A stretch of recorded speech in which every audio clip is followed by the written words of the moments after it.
هفرین جاف گوهرتنین کشو هوای ایدی مترسیک نینه کو پاشا روژا ما بخه برخطره بلکو مترسیک روشک کو آنها همو جهان تدا درباز به همو هوایی که جیباندوره درکتنه هولیله یا کو دویر روشه دا گرینگ سکتورا چاندنیه کو جیانا مروبان لسر اساس هاتیه گرتن چاوا خلگل و روشا گوهرتنا کشو هوای بگنجینن چه سیاسته که دم درش یانجی دم کرد لگل پروژه این خواه لگل جور نو بکار بگرن جبوکو بکار بن هم اولهی خورک بپاریزن و هم جی کرده چاندنیه ران نواسته همه هنه که لسر و مجرب سرکنن برز دکتر رافائل شلیمون توما ماموسه زانگاه دوی که بسپور چاندنیا شانه راوکی لگل مایم دکتر گله بخیر بین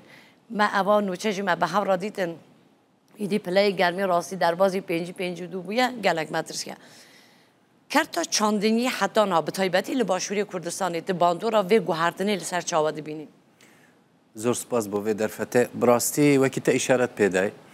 گوهرین گشو هوای کارتکن سر همی سکتر جیانه کرینه اکشوان چاندنه کریه براستی مخابنی و گله کارتکن نکامازن هاتیه انجام دان الهرم كردستان والعراق جي شويكي قشتي شوكو جورينا قشو هواي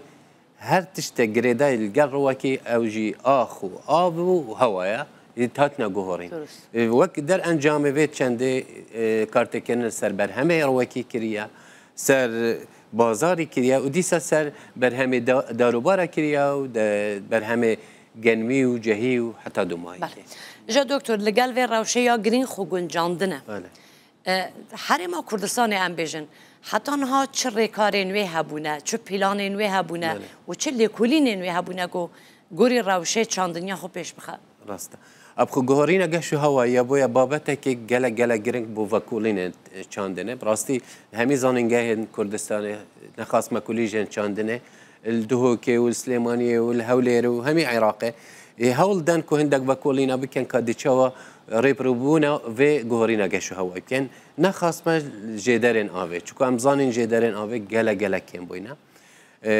بها بتر طيبتي اوا جير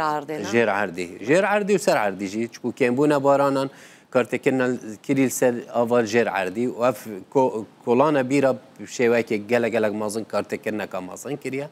لما وكولين تازه اوید هاتینا انجام دان لازم ام ترکیز سر چه بکن سر و تخمت روکی اوید خو گنجی نگل کم بونه اوه یعنی مقاومه حشک بونه بکن اوه یک یا دویجی کار اینانا اوه بکمترین کمیه نخواست ما اوراکی رکارد نیت افدانه وکی دلوب کرنه انکود بجنه تنقیت درب ایریگیشن شینا تو مرشات عن سر عردي اوه بردي لازم بكمترين اقتصاد اوه دا بكي اوه هندك سيستم دني يد افدانيت هين وبكلين سر بردوامن وهندك جوتيار جي خوشبختانه دست بكري اف سيستما دا خوب گنجي نگل گوري نگشو هوا يعني نهال كردستان دا او برهمانات دست بكرنا کو بين چاندن کو هم مقاومت دو و مقاومه زيده هبلن بدي حشك ساليه وهم جي اوه كم بخازه بله و لهم يعني جوري حشكة سالية أو شيم ببا هيا برهمي ما يوصلها بله ما وك شخص وك زنكويا دهوكي وقال كومبانيا كرتوبا ما هول دايكو دو تخمد نية يد بطاطا برهم بيرين بوجارة اكيل سر أصل عراقي وكردستاني كو بنا طوفك خمالي يقون جاي قال جهورينا قشو هواي يقون جاي قال آخاما قال آفاما قال شيانة جوتياري ما خوشبختانه یکتی بازاری افرو ایرو گشتیا بازار هولیری افزی منن هر دو پاتاتی ون بله اونا چه تایبت مندیان هیا دکتر ببوره بله براستی اول دو تخمت بطاطانا وکی احتمالا گلک کست ما فرقینا جوازینا اخنا دو جوره بطاطا هی خاص بو قلاندنه یا بو سور کرنه و بطاطا که هی خاص بو کلاندنه لینانه بجا ما دو جوره بطاطا درهم اینان اکشوا مناوی اترا تایبته بو قلاندنه تایبته بو چپسه و بو فینگارا یه تر ما نافکری وک یوسف اوه خاصه بو لینانه و هر دو گنجای نگل گوهری نگشو هوای کم بونا آوه بلن بونا پلید گرماتیه یعنی الگل آخامه الگل گنجای نگل شیانت جوتیاره ما و گنجای ند هر دو ورزاده بین چاندن هم البهاره و هم الپاییزه جا دکتر مثلا خلق چا بزانه که او پاتاتا و او هر دو جوری که دانیا و کسی بازاری کی جان بو قلاندنیه کی جان بو کلاندنیه افسيارة جلا جرينجا شكو بشكل احتمال جلا مروف نشن فرق جواز كان بس ما يسر نفسه تشتي جوان ما لوجو يدانا أسر ما باركود يدانا أسر هتشي بهت بخينيت ورانج جي ما يداي إك ما يكري كسك أبي ليناني يصور كلاندنية وديس نافجي فرقة وما اعلانات تكلين سر السوشيال ميديا وسر تلفزيون وسر جالك عرض والكارفورة دهوكي والهولي رجي هردوية تاتينا دانان هاتشي بهد ديزاني كم من شمرم بهايا كابو لينانية از دي يوسفم اگر بو قلاندنه وصور كرنية از دي اتراب نها لگوری افروشا و نها تیدان در بازبن کی جان برهم لمترسیا نمانه دانه لکردستانی براستي ابخوش برهمش هميا گرنگتر گنمه چکو گنم چیت خارنا روزانه یا هر کس تاکه کسکی ما احتمال كتوسحكي احصائيات برهمي برف كيمبونه شي صال بو صاله وجوتيار نشار بو افدانه بكت شو جاره جنم نت حتى چاندن بافدانه بتنه السر بارانا بو في ما ترسيال سر جنمي لو ما از بجم لازم تخمدني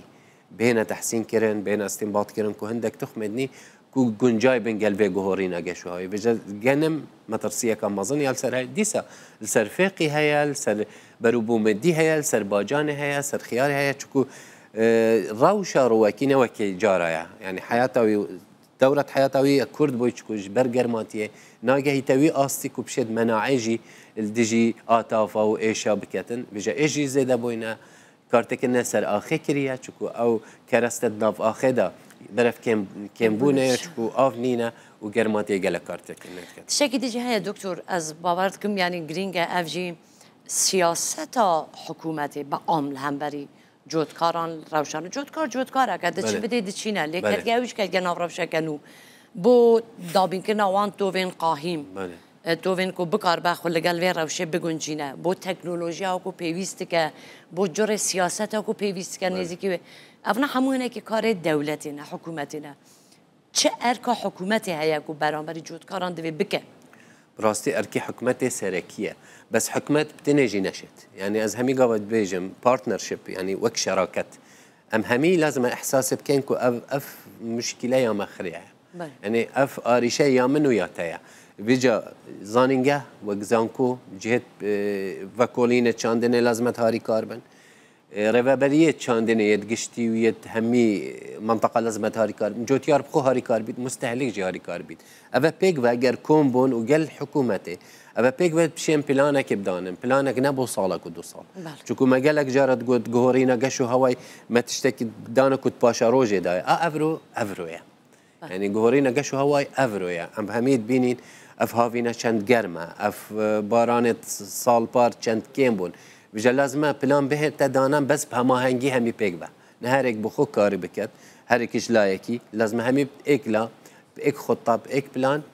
از باورم امشين خوب گنجينين نخاص ما بشتوانيا وان تخمدني أبيت مثلا ما بحسب بطاطا كر أن يد قلمي كن أن يد برنجي كر أبيت گنجاي قل جهورينا قشو هواي يك برشارك دي جاذبكم دكتور صبرات باود بيجن تكنولوژیا یا سمارت بله او چاوا مرادگاره مثلا راسته خدمت دانم هر دیس اگر بحث بطاطا بکن بری 10 ساله احتمال برهم کردستان ندگشت 10,000 طنه اف ساله 600,000 طنه ابش جهاتيه همش سمارت اجريكلتشر ان سمارت فارمينج يعني